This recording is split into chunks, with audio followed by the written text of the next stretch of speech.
Hi everyone, Steve here from the Watch Crowd and welcome to Watch of the Month. This month we're going to go Japanese.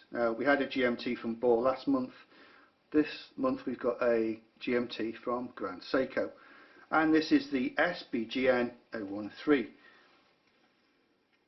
So this is a Quartz Calibre Grand Seiko. This one's from the Heritage line and it's absolutely stunning. They do a GMT in the from the Sport line as well, which is a 39mm. This is 40. The Sport's the SBGN003 and 005. However, for me, I do prefer the Heritage line. I just think it looks a bit cleaner, a bit more classy. You know, I just absolutely love it. So it's got a stunning, I mean, super shiny gloss black dial with the 24-hour scale imprinted on the dial. Super bright GMT hand. And what I do like about this particular watch is as well is the black date wheel. I just think it contrasts with the watch so well.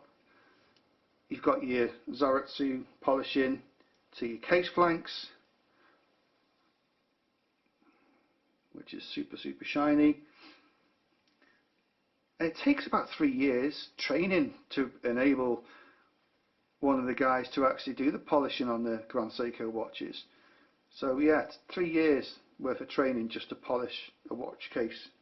Balmy. Anyway, the 9F86 GMT, accurate to 10 seconds a year plus or minus. It's got a twin pulse motor because, as you can see, it's got a really long second hand. I mean, it nearly touches the case side. Most Quartz watches don't have long hands because they need a lot of torque to move them. So the idea from Grand Seiko was to produce a twin pulse, so it actually moves the second hand twice in a second, so it creates a bit more torque. Also, the movement inside is got a protective shield, so the battery is actually isolated away from the movement, so when the case is open to replace the battery you don't get any dust or dirt ingress, which is a very smart idea, which makes obviously the movement last a considerable long time. I think there's 50-60 years before they need a service, which is again crazy. Instant date change at 12 o'clock. I mean, that's like a blink of an eye. I just love it. Absolutely adore this watch. I think it looks even better on.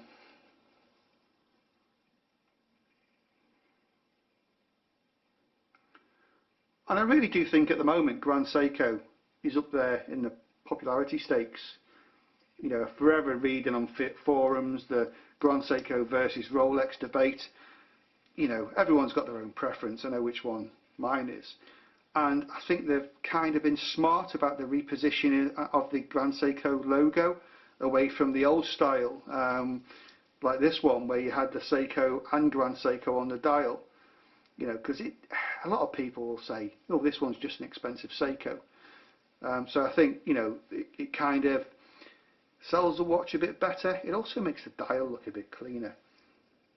Also 100 meter water resistance on this one. So, you know, it's kind of a do-it-all watch, but it's not a type of watch you're going to wear day in, day out. You know, it's a special piece.